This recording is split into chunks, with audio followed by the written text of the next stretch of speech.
Well, he should have been honoring the victims of the Polytechnique massacre in Montreal. Justin Trudeau decided he would take the opportunity on a Montreal radio station to talk about gun control, specifically not ruling out a full ban on handguns and assault weapons, though a Toronto Star report, quoting an anonymous government official, says that a full handgun ban and buyback is not on the table at this point.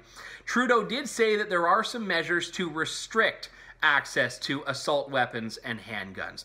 One of them is forcing law-abiding, licensed, permitted gun owners to keep their guns in a storage locker at a gun range instead of actually having them at home, which is keeping them in accordance with very strict and very stringently regulated guidelines. And the one element of this, though, that the media refuses to cover is that when Trudeau talks about needing to get assault weapons out of people's hands, well, they're already illegal. Assault weapons, firearms that have the capacity to shoot fully automatically, are already illegal in Canada. When Justin Trudeau and the left say assault weapons, what they are actually referring to are guns that look scary. Guns like the AR-15, which, well, it may be a gun that looks like a military rifle, it's actually designed solely for civilians and shoots semi-automatic, the same as most hunting rifles. Except this one, because of its appearance, is restricted. Take a look at another gun, the Mini-14, which can be made to look, again, like a scary black rifle. The Mini-14 is a non-restricted gun. And the bitter irony of this is that a Mini-14 was the gun used by Gamil Garbi in the L'École Polytechnique shooting.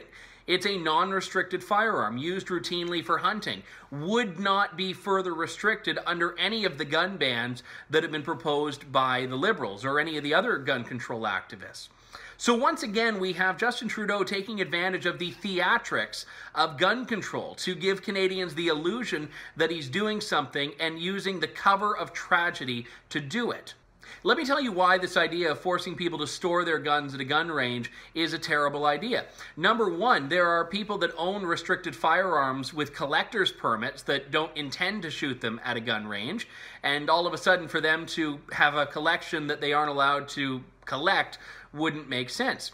Number two, the people that have the restricted firearms licenses, the RPAL, or Restricted Possession and Acquisition License, who have that license and need that license to own handguns or guns like the AR-15, have gone through very strict and rigorous vetting and screening, which involves daily police background checks to make sure they haven't tripped any police radars across the country. These people are not the ones that are actually using their gun for harm. And it's a lot safer for a licensed and responsible gun owner to have their gun stored and secured in their own home than to have it stored off-site where they might not be checking up on it. They won't have the ability to see if someone is breaking in to perhaps steal. These are all possibilities. If you have forced gun ranges to be, by fiat of the state, gun storage facilities, you're eliminating the number one thing that gun owners do to protect their property, which is constantly supervise their own storage systems, which, by the way, the police can check up on at any point without a warrant.